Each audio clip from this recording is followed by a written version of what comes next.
아멘. 할렐루야. 요사이 그 시국에 따라서 두 가지의 명제가 회자되고 있습니다. 첫 번째는 소위 실체적 진실에 대한 공방입니다. 이는 왜 그러냐면 떠도는 얘기들이 실체가 아닐 수 있다는 얘기죠. 얼마 전에 청와대 대변인은 여러 가지 박 대통령에 대한 그런 루머를 통해서 이렇게 표현했습니다. 실체적 진실이 밝혀질 때까지는 국민들이 냉정을 좀 유지해 주십시오. 그래서 요즘 소위 실체적 진실이라는 말들이 많이 떠돕니다. 또 하나는 자괴감입니다. discontent. 스스로가 부끄럽고 존재감이 없는 상태를 자괴감이라고 표현합니다. 그렇죠. 내 존재에 대해서 가치가 혼란스럽다는 것입니다. 또 박 대통령이 얼마 전에 두 번째 담화문에서 얘기했죠. 내가 이러려고 대통령이 되었나 하는 자괴감이 들 때가 있다. 사랑하는 여러분, 우리가 오늘 이 땅에 살지만 하늘 꿈을 꾸고 사는 저와 여러분이, 그런 기독교인이 정말 하늘나라에 대한 실체적 진실이 있는지요? 나는 정말 하나님 나라를 믿고 있는지요? 또 나는 진정으로 하나님 나라가 내 안에서 누려지고 있는지요?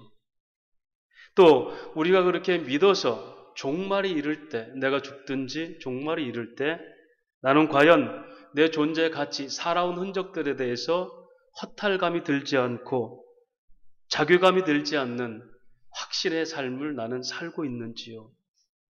어쩌면 이건 세상 얘기가 아니라 오늘 믿는 우리들에 대한 얘기고, 어쩌면 세상에 대한 그 질책이 아니라 하나님 말씀의 추상 같은 말씀이 우리에게 하는 얘기가 아닐까 합니다. 사랑하는 여러분, 하나님 백성들은 이 땅에서 꿈을 꾸고 살아가는 사람입니다. 아닙니다. 더 정확히 얘기하면 하나님 백성들은 꿈을 누리고 사는 사람들입니다.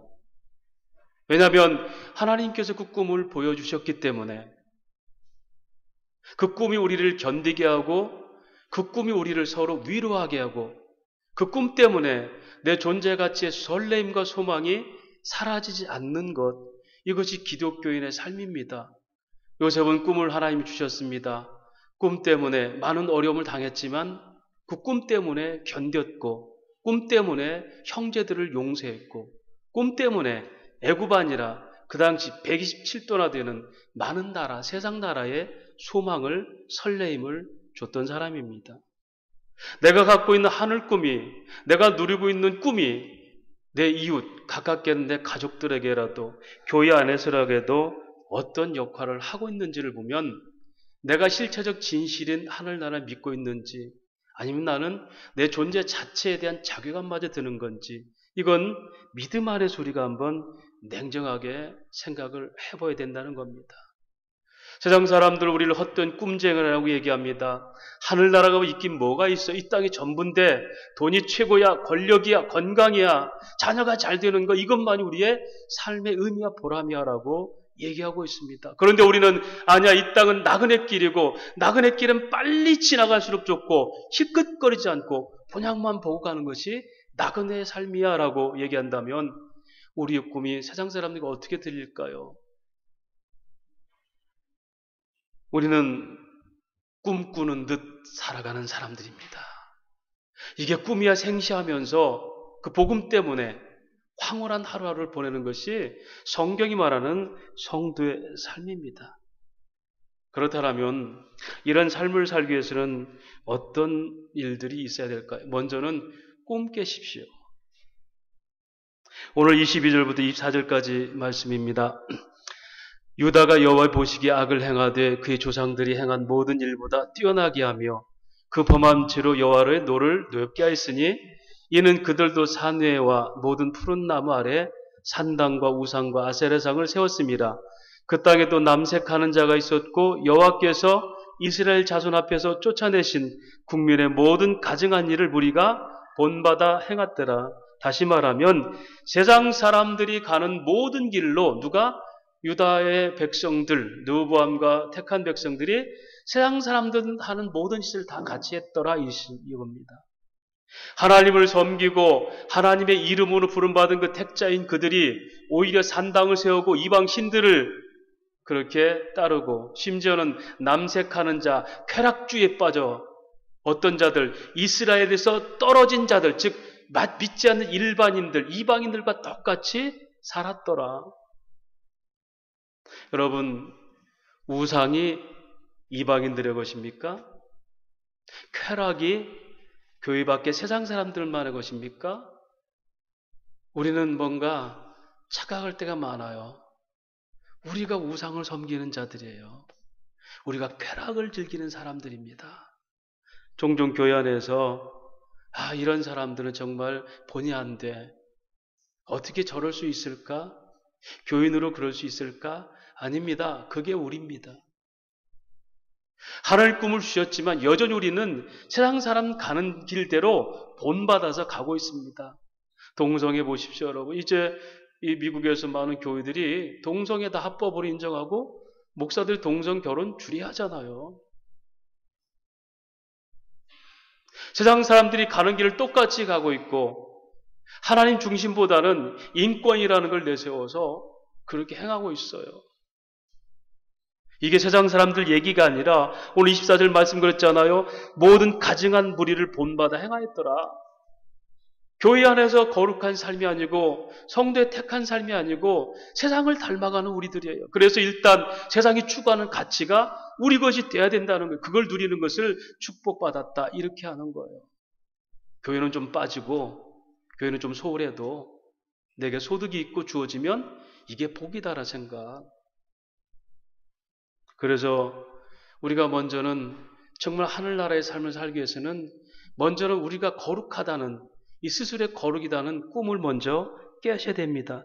그 다음에 현실을 직시해야 됩니다. 14장 17절 말씀 보니까 여로보암의 아내가 일어나 뒤를 살아가서 집 문지방에 이를 때에 그 아이가 죽었더라. 하나님께서는 여로보암의 죄로 인하여 이미 아이야 선지자를 통해서 말했습니다. 네 아이가 죽으리라 그랬어요. 그런데 여로보암은 자기 아내를 변장시켜서 그 선지자에게 보내서 다시 한번 묻습니다. 선지자가 말합니다. 네가 아무리 변장하거든 나는 너를 안다. 네 아이는 네가 집에 도착하기 전에 죽으리라. 하나님의 뜻이다. 그런데 죽은 자 그 아이가 가장 성결하다.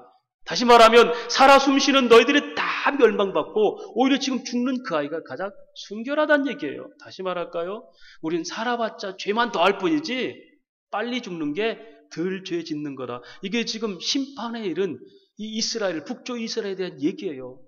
그대로 돌아가니까 문지방 들었으면 아이가 죽었다는 얘기예요. 사랑하는 여러분, 오늘 우리들의 삶은 결코 유체 이탈을 하는 몽롱한 상태의 아편 같은 생활 아닙니다. 하나님 나라가 그저 신비적으로 이렇게 몽롱하게 있는 나라가 아니에요. 현실을 직시해야 됩니다. 더 정확히 말할까요? 여러분 창세기 3장 보면은 하나님이 범죄한 아담에게 형벌을 주시죠. 네가 흙으로 돌아갈 때까지 얼굴에 땀을 흘려야 먹을 것이라. 여러분 이 말이 형벌일까요? 축복일까요? 저는 이 말을 가지고 많은 사람들이 노동은 신성한 축복이란 말을 쓰는 걸 많이 봤어요. 저도 한때는 이게 신성한 축복인 줄 알았어요. 여러분 아닙니다. 형벌로 주신 거. 형벌로. 노동의 신성론을 얘기하는 사람이 이렇게 얘기합니다. 선악과를 먹는 자는 죽으리라 했는데 안 죽이고 살리고 일을 시켰으니까 이건 신성한 것 아니냐. 천만에요. 다시 말하면 저와 여러분이 먹고 사는 것 자체가 형벌의 삶이에요. 먹고 사는 것 자체부터 뭐가 나타납니까? 죄악의 욕심들이 드러나잖아요. 타락하기 전에는 먹고 사는 문제가 우리를 욕심으로 끌지 않았어요. 그런 신앙인이 아무리 정신 차리고 말씀대로 살아가려고 해도 그렇게 살지 못한다는 거예요.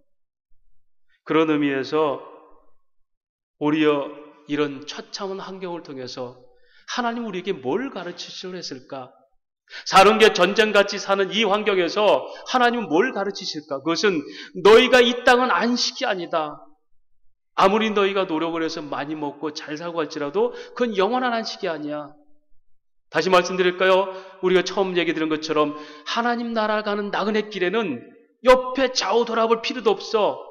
어떻게? 오직 그 본향만 바라보고 가게 돼 있어. 근데 너희는 여기서도 뭘 먹어보고 저기서도 이걸 먹어보고 여기서 치우치라고 있는 게 아니다. 그래서 노동은 신성한 것이 아니라 형벌로 주신 거예요. 거기서 앉아서 많이 먹고 누리는 것을 축복이다. 하나님 나라다. 이게 인간적 파라다이스입니다. 여러분, 우리 삶이 만만치 않아요? 어느 정도가 만족일까요? 1억 있으면 만족할까요? 10억 있으면 만족할까요? 100억 가지면 정말 파라다이스일까요? 천국일까요? 아니에요. 수조원씩 가졌어도 여전히 불안하고 두려운 것이 인생의 덧없음입니다. 그래서 하나님은 현실이 뭔지 아니? 너희가 이토록 처참한 것이야.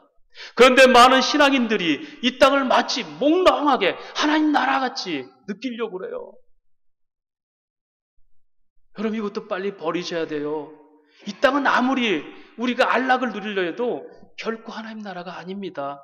물론 도래한 하나님 나라죠. 이걸 믿음으로 누린 나라. 그런데 우리는 죽을 때까지 이 완전한 믿음이 될 수가 없어서 우리가 은혜 받을 때 잠깐 동안 한시적으로 하나님 나라를 누가 찡하게 느끼지만 그게 영원하지 않아요. 그래서 바울이 말하잖아요. 내가 이 육신의 장막을 벗고 아버지께 가는 게 나는 좋다. 그렇지만 내가 살아도 너희들을 위해서 나는 살길 원한다. 복음 전하기 위해서. 이것이 우리의 현실입니다. 하나님은 계속해서 우리의 삶의 힘든 걸 통해서 먹고 사는 문제의 전쟁터를 통해서 이 땅이 너희가 아무리 먹고 마셔도 너에게 이 전쟁은 끊어지지 않아. 이거 형벌이지 축복이 아니란다. 진짜 축복은 이미 너희 믿음으로 잠깐씩 누리는 것을 영원히 살 수 있는 하나님 나라야. 그걸 가르쳐 주려고 우리에게 이 땅의 삶의 정황들을 주신 겁니다. 그런데 그걸 깨닫지 못하고 끊임없이 이 땅에서 함몰되어 사는 사람들에게 성경은 여러 차원에서 경고를 했습니다. 에베소서 4장 18절에 총명이 어두워져서 하나님의 생명에서 떠난 자들같이 살지 마라. 그들의 총명이 어두워지고 그들 가운데 있는 무지함과 그들의 마음이 굳어짐으로 말미암아 하나님의 생명에서 떠나 있도다. 이 말씀은 에베소서 4장 23절 쭉 앞에서 뭘 설명하냐면요. 너희가 이제 세상 것들에 대해서 탐닉하지 말라. 예수 믿는 너희가 어떻게 세상 것을 탐닉하느냐 하면서 이 얘기예요. 저희들은 총명이 어두워져서 하나님 생명에서 떠났는데 너희가 마치 그렇게 지금 사는 거 아니냐. 에베소 5장 16절은 세월을 아끼라 때가 악하니라. 여러분, 오늘날 이 시대가 하나님 악한 때라고 얘기해요. 여기서 엑사고라저라는 아끼란 말은 시간을 허비하지 말고 살아 뜻입니다. 너에게 준 인생의 시간을 하나님의 시간으로 사야 된다. 하나님 시간을 뺏어서 세상의 쾌락으로 쓰려고 하지 말고 너희가 가진 것을 하나님의 시간으로 바꿔야 된다. 이것이 엑사고라죠. 때를 아끼라라는 뜻입니다. 그 다음에 디모데후서 3장 1절 5절까지 말세에 고통하는 때가 이르르니 칼레포스 카이로스는 다른 하나님의 때예요. 칼레포스라는 것은 고통, 지옥 같은 시기예요. 누가? 하나님이 말세에는 지옥 같은 시기를 너에게 줄 거야. 그게 뭔지 압니까? 너희는 돈을 사랑하며 교만을 자랑하며 비방하며 자기를 사랑하며 부모를 거역하며 감사하지 아니하며 거룩하지 아니하며 정이 없으며 원통함을 풀지 아니하며 누굴 모함하며 절제하지 못하며 사나우며 선한 것을 좋아하지 않으며 배신하며 조급하며 자만하며 쾌락을 사랑하기를 하나님 사랑하는 것보다 더하며 경건의 모양은 있으나 경건의 능력은 부인하는 자니 이 같은 자들에게서 너희가 돌아서라. 여러분, 이게 하나님께서 지금 펼쳐놓은 말세 이 시대에 하나님 주신 악한 때의 모습이에요.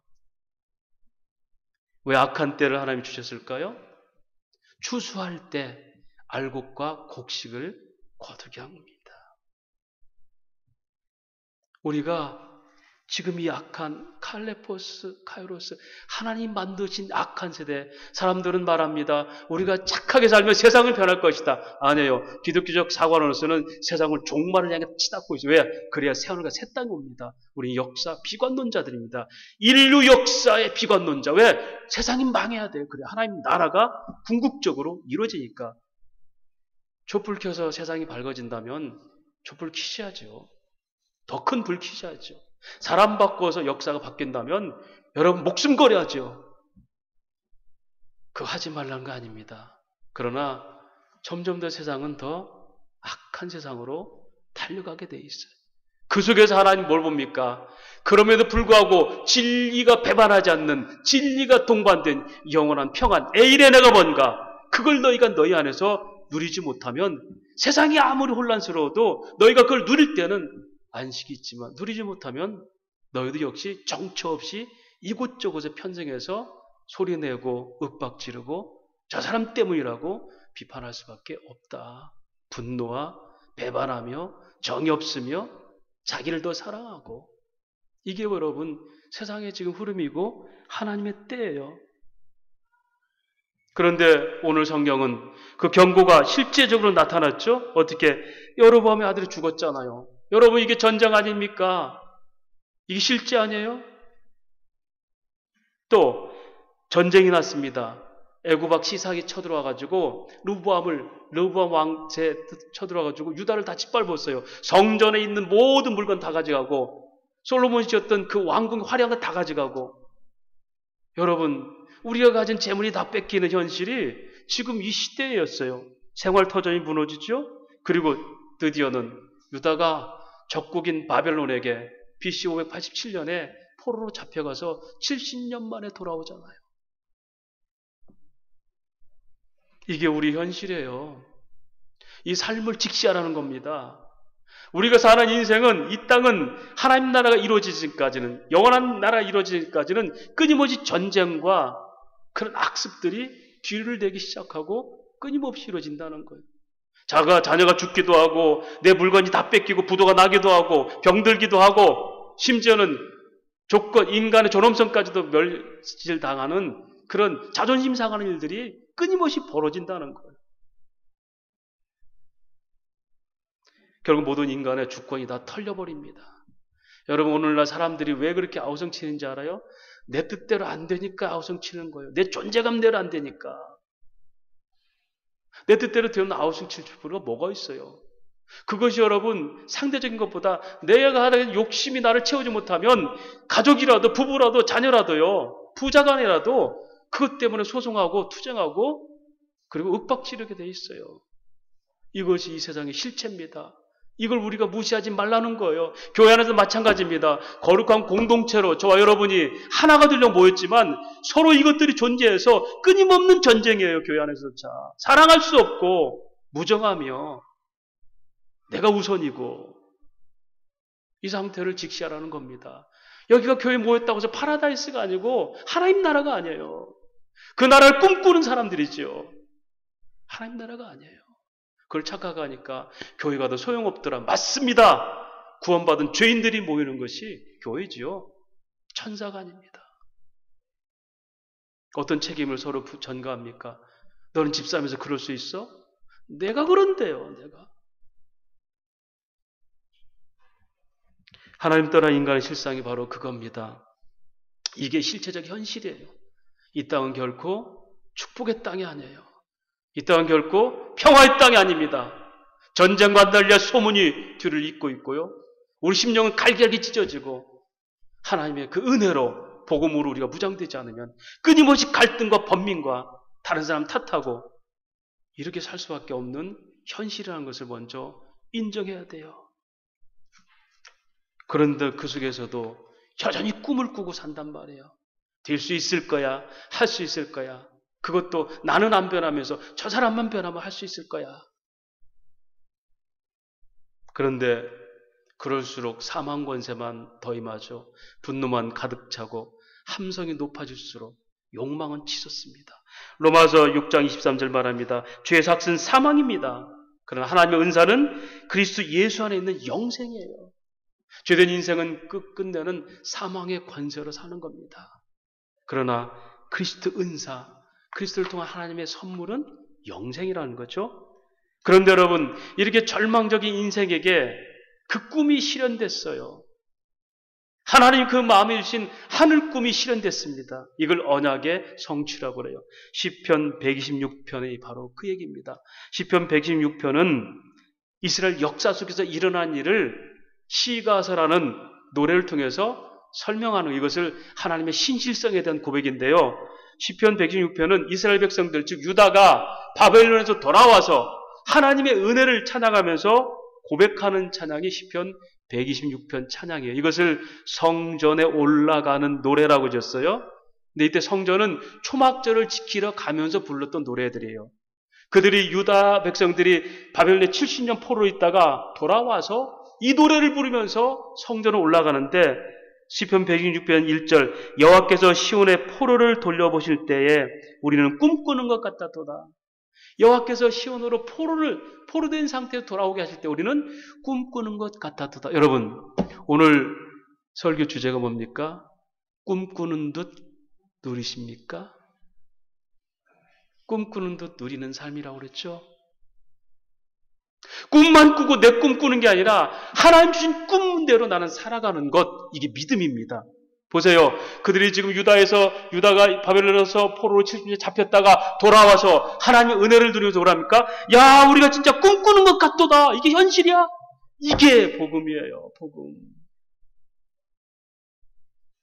지난번 우리 최영환 집사님하고 우리 권사님 식사를 같이 하면서 소위 그 일본 일제 때 그 우리 나라 나라 말살 정책 그 얘기를 하면서 제가 최 집사님께 일본어를 해서 일본어 일제 시대 때는 일본어를 다 배웠죠. 그러니까 그때는 한국말 못하게 하려고 서로 카드를 나눠줘 가지고 아이들끼리라도 한국말 쓰면 그 카드를 하나씩 뺐었대요.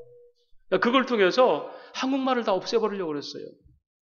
뭐 35년 몇 개월을 해도 전부 다 일제 식민지화 되고 생각까지 다 그렇게 사로잡혀 버려서 나라도 절도 하나도 없어버린데, 그런데 여러분 70년 동안 포로로 잡혔어요. 그런데 그들이 돌아왔습니다. 돌아와서 에스라를 통해서 율법책을 읽으면서 이미 하나님께서 돌아오게 하신 약속이 있었구나, 이걸 깨닫고 그들이 누릴 때 꿈 같겠어요? 꿈을 꾸겠어요? 꿈 같은 인생이죠. 야, 로또 당첨되니까 이 꿈이야 생시야? 여러분 이것이 우리가 누리는 이 땅의 하늘 백성들의 삶이 돼야 돼요. 현실은 그렇지 않습니다. 현실은 전쟁터지만 이 믿음이 있다면 우리는 꿈꾸는 듯 사는 거예요. 그들이 그렇게 노래하면서 뭐라 합니까? 큰 일을 행하신 하나님을 찬양합니다. 그러면서 남방의 시내들 같이 돌려보내소서. 이건 이사야서 35장에 대한 얘기예요. 메시아가 도래할 때에 이 땅에 사막이 샘물이 되리라. 예언적 얘기입니다. 그러면서 그들은 눈물을 흘리며 씨를 뿌린 자는 기쁨으로 단어를 거두리로다. 여러분 이 말은 전도할 때 쓰는 말 아닙니다. 전도하면서 열심히 뿌리면 기쁨의 단어를 거두리라 그렇습니까? 전도해도 정말 열심히 전도해도 사람들이 안 올 때 있잖아요. 이 말이 아니라요. 너희가 그 바벨론이란 땅에서 너희가 눈물을 흘렸지? 그 눈물을 흘렸을 때 너희가 지금 어떤 열매를 거두느냐? 그 눈물을 통해서 하나님의 약속의 씨가 뭔지를 알았지 않느냐? 할렐루야. 그게 눈물로 씨를 뿌릴 때 기쁨으로 단을 거둔다는 거예요. 그래서 우리에게 뭐가 필요해요? 오늘 오후예배 하는 겁니다. 왜 하나님의 일원론, 하나님 말씀대로 살지 못하고 이론과 실제가들은 철학적 삶을 사는지 이유가 거기 있어요. 하나님 그 경험을 주시려고 우리에게 눈물을 흘리게 하시는 거예요. 왜? 철학하지 않으면 결국 존재의 원인에 대해서 생각하지 않으니까. 그래서 이 땅에 전쟁이 있는 겁니다. 축복이 아니라 우리에게는 형벌로 먹고 사는 문제가 있는 거예요. 그것을 생각하라고. 먹는 게 뭔가? 내가 먹는 게 뭐지? 내가 사는 게 뭐지? 내가 자녀를 양육하는 목적이 뭐지? 내가 교육하는 목적이 뭐야? 이 원인을 깨달으라고. 그거 모르고 그냥 때가 되니까 가자. 때가 되니까 학교 가지. 때가 되니까 결혼해야 돼. 여러분 시대에 끌려가는 인생이지 하나님 주신 주체적으로 사는 인생이 아니잖아요. 그거 못하면 탈락자잖아. 너 나이가 그렇게 돼서 장가도 못 가? 너 그런데도 취직도 못했어? 세상은 지금 이렇게 가는데 너 군대 갈 나이야. 너 결혼할 나이야. 거기 잘 맞춰가는 것이 인생의 성공입니까? 존재의 원인과 의미, 그것에 대한 결론이 없이는 어느 길을 가더라도 자기가 아닌 헛된 인생이에요. 성경은 그걸 얘기합니다. 왜 사는데 어려운지, 왜 노동이 축복이 아니라 형물로 줬는지, 왜 너희가 전쟁터가 끊임없이 이루어지는지, 아이가 죽고 재산이 다 뺏기고 병들고 네가 가진 자존심마저도 늘 상하게 하는지, 심지어 교회 안에서조차 네 존재가 뭔지를 알아라. 이것이 성경이에요. 결국은 이사야서 35장 얘기합니다.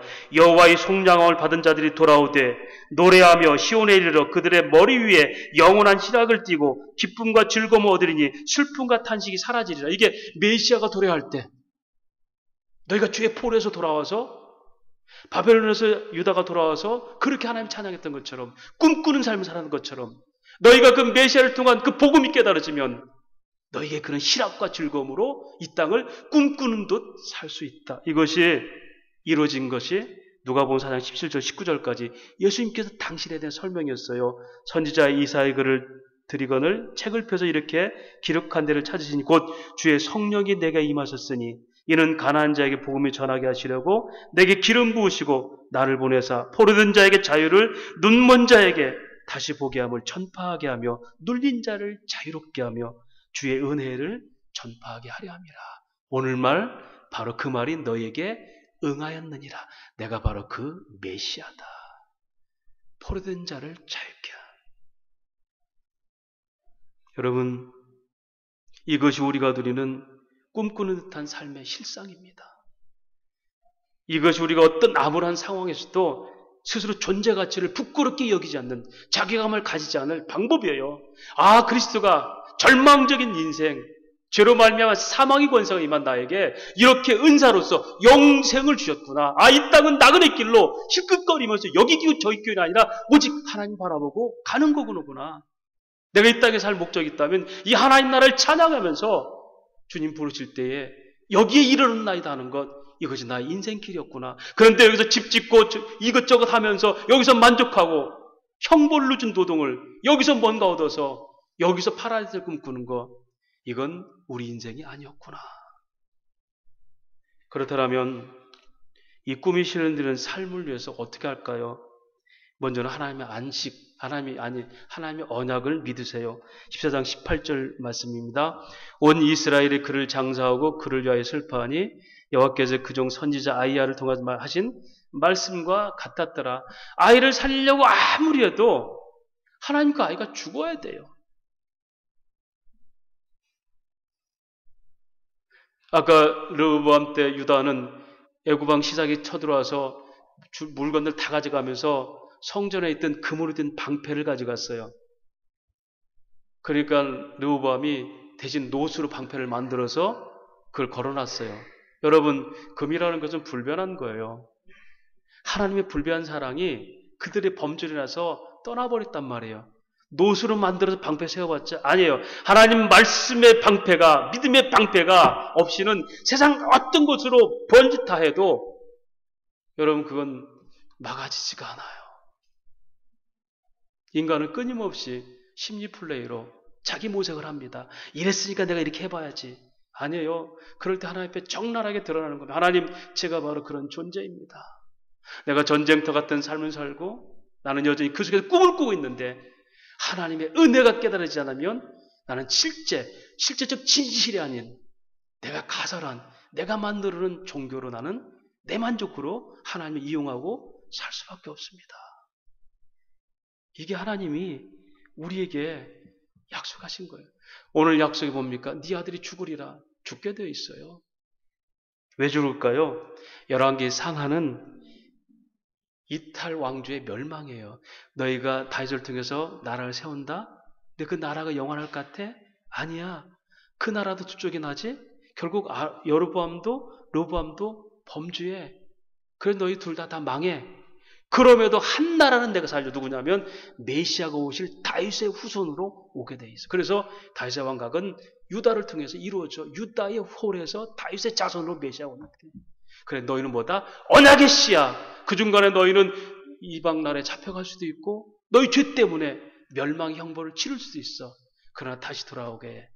역사적으로 일어난 이스라엘 안에 이런 신앙의 내용들은 메시아를 통해서 너희 죄를 대신 속죄하는 은혜로 나타나. 그래서 복음은 뭐냐면 죽을 죄인이 죽지 않고 살아나는 게 복음이야. 그래서 너희가 숨쉬며 사는 것이 다보다 은혜로 사는 거야. 할렐루야. 이게 복음이에요. 이게 복음. 숨쉬며 사는 거 세상 사람들도 얘기하지만 우리는 똑같이 숨쉬고 살아도 하나님의 은혜입니다라고 얘기하는 게 이게 꿈꾸는 듯 사는 인생이에요. 역사는 수레바퀴가 아닙니다. 하나님의 언약적 섭리입니다.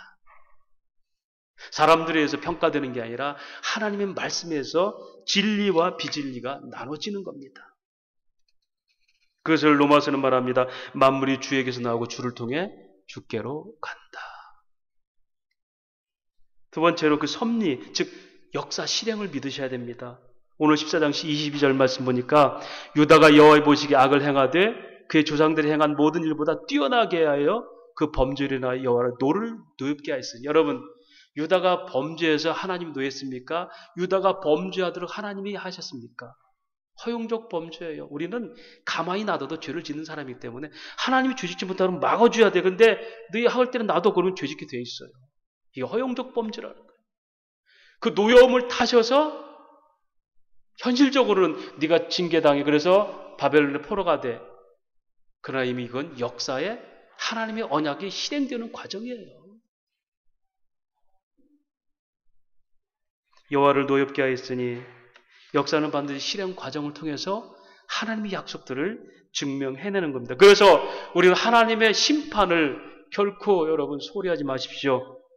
로마서 3장 10절 말합니다. 기록된 바 의인은 없나니 하나도 없고. 에베소 2장 3절은 말합니다. 너희가 그 가운데 행하여 이 세상 풍조를 쫓고 공중의 권사자인 자를 따랐으니 지금 불순종하는 아들 가운데 역사하는 영이라. 전에는 우리도 다 그 가운데서 우리 육체의 욕심을 따라 지내며 육체의 마음에 원하는 것에 의해서 다른 이들과 같이 본질상 진노의 자녀였더니. 여러분, 우리가 살고자 하는, 우리가 꿈꾸고자 하는 인간의 꿈은 다 뭐죠? 진노를 피할 수 없는 꿈이었어요. 그래서 우리는 이 소위 하나님의 공의의 심판을 무시하지 말자는 겁니다. 그러나 그 뒤에 있는 그 사랑, 공의가 사랑으로 변하는 믿으십시오. 고린도전서 13장입니다. 사랑은 진리와 함께 기뻐하며. 사랑은 언제나 진실이 있어야 돼요. 여러분, 어느 날 문득 결혼하신 분들은 30년을 살았든 20년 살았든 여러분의 아내와 남편을 진실로 사랑했는지 한번 생각해 보십시오. 내 사랑이 진실인가? 어쩌면 여러분 식은땀 날 수 있습니다. 현실 얘기입니다. 나도 좋고 아내도 좋고 나는 내가 아내를 사랑한 줄 알았어요. 아내는 또 내가 자기 사랑한 줄 알았어요. 아닐 수 있어요. 내 진실이 없다면. 그렇게 사람 속에 진실 없는 우리가 하나님을 사랑한다는 말은 어불성설입니다. 오예배 때 그거 합니다. 사랑이 뭔지. 그거 모르면요, 우리가 그래는 모든 건 다 가짜예요. 가짜로 20년, 30년 사는 겁니다. 여러분, 그거 누구도 탓하지 않아요. 누구도 당신 진실이 없어 이런 말 못해요. 왜? 사랑하는 줄 아니까. 다 속고 있는 거예요. 사랑은 진리와 함께 기뻐하며. 우리 사랑에 실체적 진실이 있느냐는 거예요.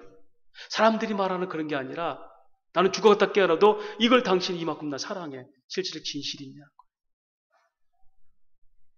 또 그 진실이 뭔지 압니까?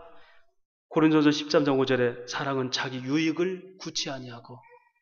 부부가 여전히 자존심 세우면 사랑 아닙니다. 사랑은 자기 유익을 구치 않는 거예요. 자기 욕망에 불사르게 내주지 않는 거예요. 아내를, 남편을, 자식을 자기 욕망, 이룰 꿈에 불사르게로 살리지 않습니다.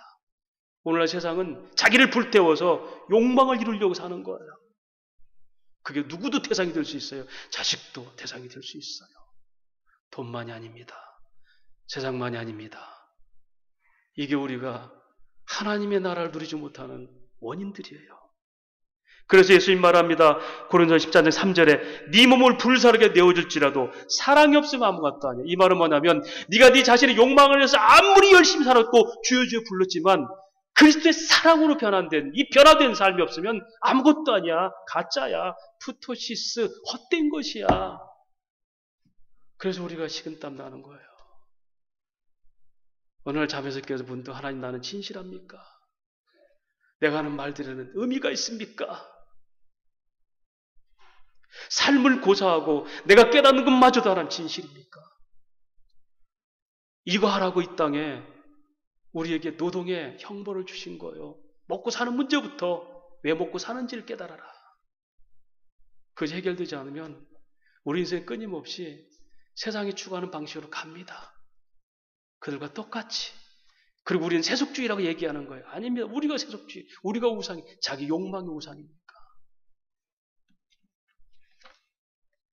오직 그리스도를 통한 은혜만이, 그 속에서 발견된 내 사랑만이 진실이라 말할 수 있고 그걸 실체적 진실이라 얘기해요. 그런 사람은 어떤 상황에도 자기 정체성이 흔들리는 자괴감이 들지 않습니다. 여기까지 했습니다. 부족하지만 여기까지 했습니다.